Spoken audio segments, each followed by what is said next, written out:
If you're not doing these different types of push kicks, aka teeps, then you're really missing out.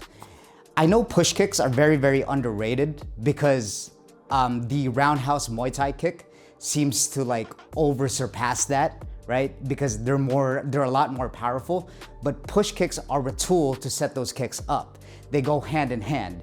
And if you do these techniques that I'm gonna show you, they can really, really hurt. And I know that from experience. So today, I'm gonna show you 3 ways to do a push kick, aka teep.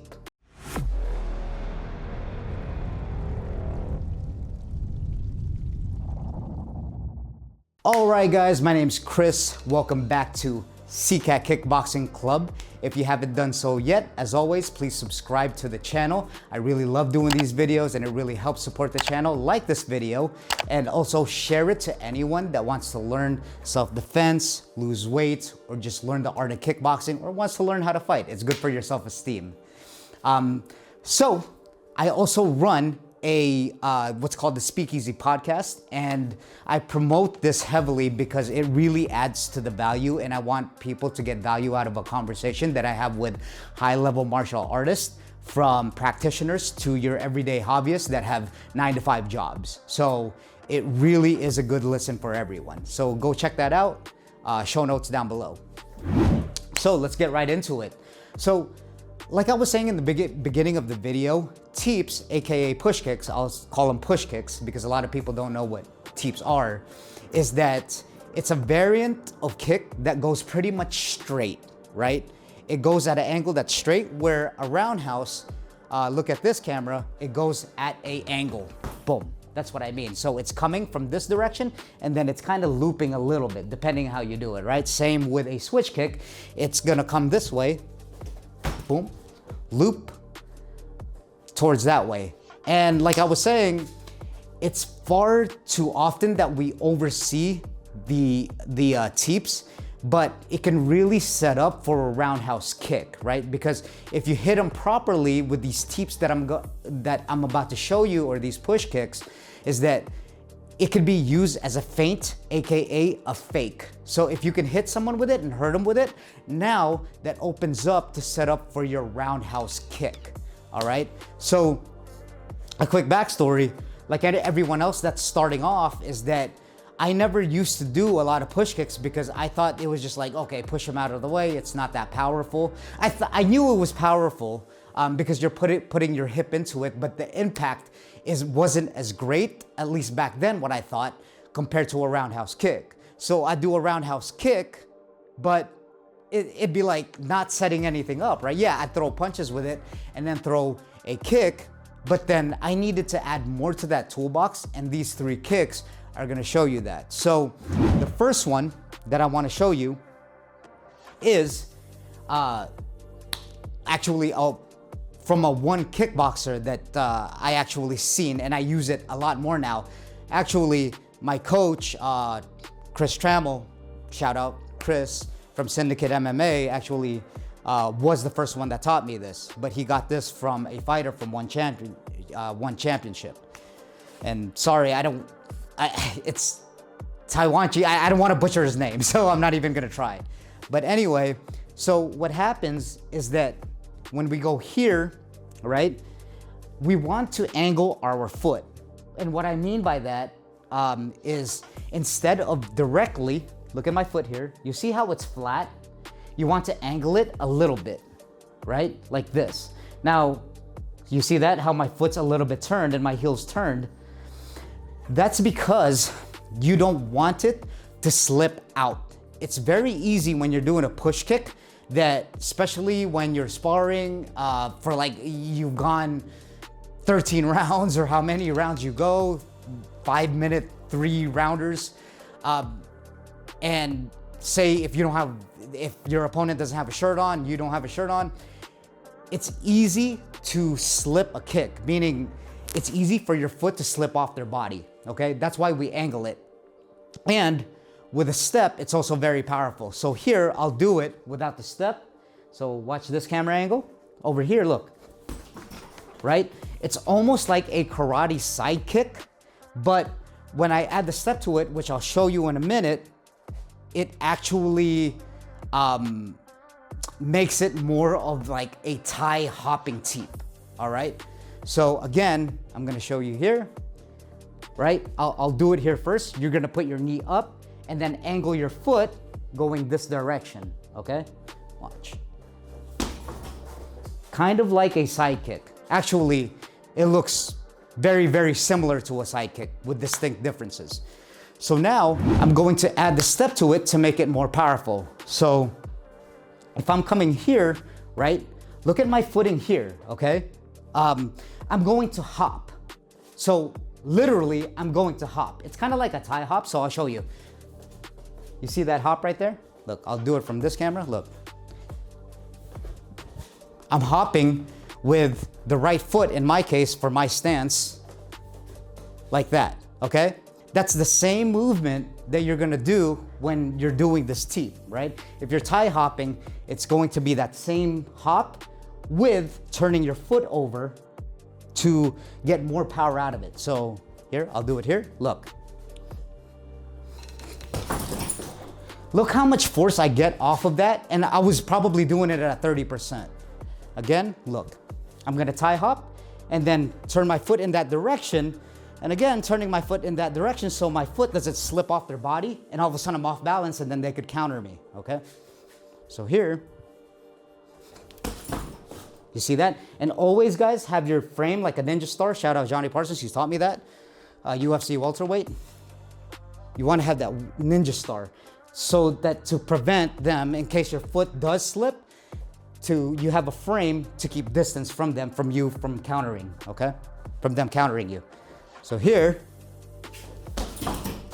now guys, it takes a little bit of hip mobility, and the more that you do kickboxing just in general, the more that you kick on an everyday basis, that hip mobility along with stretches is going to come with you just having, just you being able to stretch out more, to be able to extend your kicks more, that comes with it. So I wouldn't worry too much about it unless you're injured. Please be careful.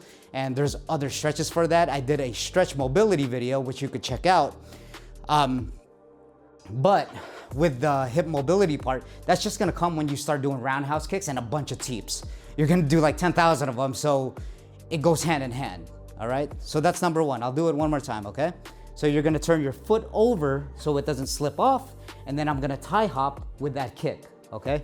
So here, your regular teep, by the way, is look, I'm just gonna stand here, flat-footed, boom. Still a powerful kick, but this is more of an enhanced kind of side kick kind of teep, okay? So here, see, look how much force that is. Again, I was doing it at 30% just to show you how much impact it has, all right? The second one is the switch to the teep, all right? One of the most powerful teeps, and I love this one because you can really feint with it, meaning you could fake someone out. So I'm gonna show you the movement to this, okay? So when we're doing this, you're going to, it's a scissor, pretty much is what it is. So look at here, right? I'm gonna do it from here. You're gonna put this knee up like a Thai hop, and then you're gonna, you see that? Kind of like the Karate Kid, Mr. Miyagi style. So here, right? If I was doing it on the bag, I'm gonna stick this knee up and then I'm gonna hop. Do this very carefully, again, guys, because you are literally going off the air and it does take coordination to be able to pull this move. A lot of people, unfortunately, don't know their left foot from their right foot. And understandably so, if you haven't played sports ever since you were a kid, there's a lot of crossover to that, right? To be able to move your feet, to have footwork, to have coordination, just like catching a football, okay? So get over here, I'm going to stick like I'm Thai hopping. So you notice the pattern, guys. Everything is based off the Thai hop on these moves, right? So if I'm teeping, look, you see that? The Thai hop. Just all you simply have to do is jump with one leg, your dominant leg. You see? And even that alone fakes people out. They're like, oh no, I'm scared. But anyway, so over here, all I'm basically gonna do is scissor it like a scissor knee. So I was showing in my last video, scissor knee, look, same thing, boom, right? But with here, I'm going to lift my non-dominant leg up, and then I'm just gonna switch legs in midair, okay? And guys, the best way to practice it is to shadow box it. Because look, I can literally just do it, visualizing a partner in front of me. Boom, okay? Look, boom, you see that? What it does is that when I do that movement, when they see that knee, it fakes them out. They're like, oh no, they think you're gonna hit them with the left one, but you're going for a powerful teep. And what that scissor does is, again, like the first one, with the tie hop, it adds a lot of momentum, okay? Let me show you here. I'm gonna lift this knee. See that? Again. Okay, one more time. I'm switching. Slow-mo. Hop. You see? It's kind of like, it's great because I used to think that the move kind of, you know, being like a martial artist, I used to think it kind of looked ridiculous, like it wasn't practical. But then if you add it to the rest of your tools that you learn and the rest of the basics that you've been learning from my videos, then it could really be effective, right? Like I said, you could use it as a fake. You could fake them out. Look, if I go here, I don't have to throw it, but then now you have them thinking like, oh, I don't want to get hit with that powerful scissor push kick to my face. So they have to really look out for that. And now they're guarding up top, and then you could start going to the body, do some trickery and do some wizardry, okay? Now, the last one that I want to show you, which I love, by the way, and there's a move before this, is hand fighting, but then a short range teep. So what I mean, so I'll pretty much just show you the move first for our short range push kick, okay?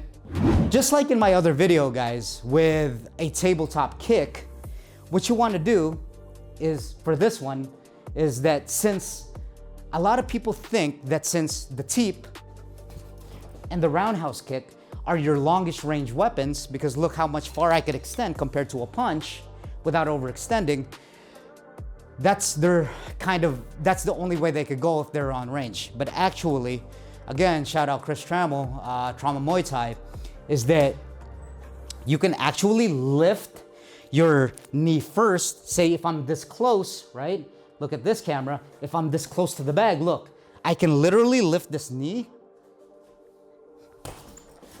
and then turn. Look at this camera over here, okay? Very important.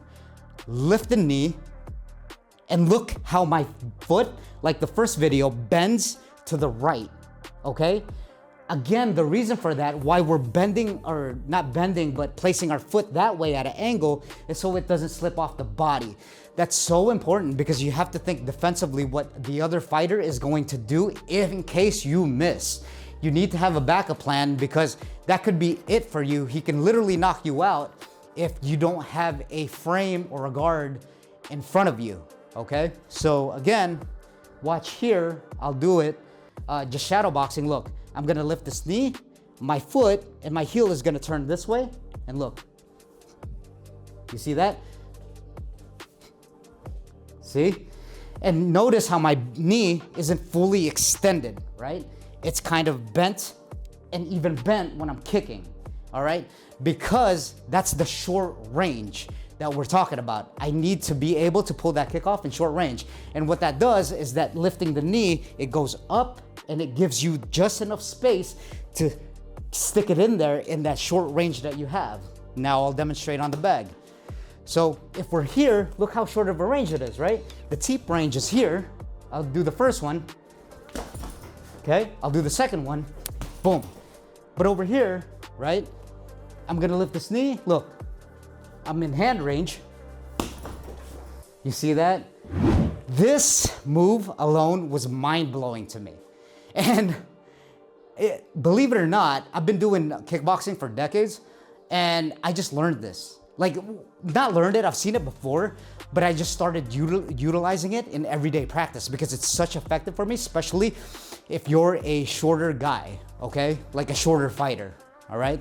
So you could even do this on the other foot. So if we're here, look, you see that?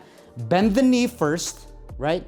And then go at an angle. So if I'm going here, look, I'm hand fighting, okay?